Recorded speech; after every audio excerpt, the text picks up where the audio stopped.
A-t-il menti? Delphine Jubilard est introuvable depuis le 16 décembre 2020.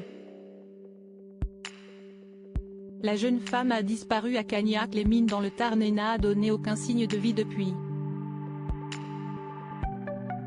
Les recherches se poursuivent mais aucun indice n'a permis de découvrir ce qui a pu lui arriver. Le principal suspect, Cédric Jubilard, a été mis en examen pour homicide volontaire sur conjoint le 18 juin 2021.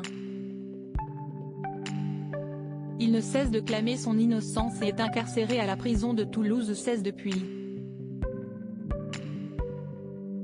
Alors que les recherches se poursuivent, Siesti sa mère, Nadine Fabre, qui a récemment été entendue par les juges d'instruction, comme l'a révélé la Dépêche ce vendredi 25 mars.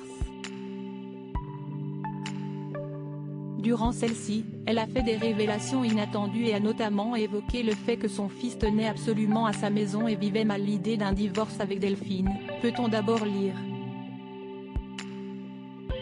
Pour rappel, Delphine Jubilard en pouvait plus de sa vie de bidochon et avait demandé le divorce. Elle était bien décidée à passer à autre chose et avait fait la rencontre d'un homme surnommé l'amant de Montauban. Tous deux avaient de nombreux projets mais il semblerait que Cédric Jubilard avait pour objectif de tout faire pour reconquérir son épouse. Des propos qui viennent contredire ceux tenus par le principal suspect, qui affirmait que tout se passait très bien. Des révélations inattendues. Face au juge, Nadine Fabre a d'abord contredit les propos tenus par son fils concernant ce divorce mais elle a également évoqué les menaces de mort. À plusieurs reprises, Cédric Jubilard aurait tenu des propos très déplacés vis-à-vis de Delphine Jubilard. J'en ai marre, je vais la tuer, je vais l'enterrer, personne ne la retrouvera, aurait-il affirmé face à sa mère. De son côté, la principale concernée a confirmé les dires ajoutant toutefois ne pas les avoir prises au sérieux. Entendu par les enquêteurs il y a quelques mois, Cédric Jubilard s'était justifié, « J'étais en colère, c'était des mots jetés en l'air ». Par la suite, il avait expliqué, « Ouais, j'en avais marre.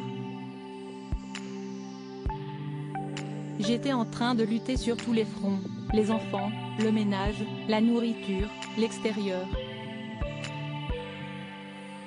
Alors qu'il avait assuré qu'il était simplement en colère, le père de famille avait également précisé, « Quand moi je dis les choses, je ne tourne pas autour du pot. Je n'ai pas un langage soutenu comme certains gens ou comme vous. Moi j'ai des termes plus désagréables et plus méchants. » L'audition de Nadine Fabre fait suite à celle des deux voisines qui ont affirmé avoir entendu des cris de femmes stridents aux alentours de 23 h le soir du 15 décembre 2020. Toutes deux ont expliqué avoir entendu les chiens aboyer et elles pensaient qu'une femme tentait simplement de les séparer. S'agissait-il en réalité des derniers instants de vie de Delphine Jubilard?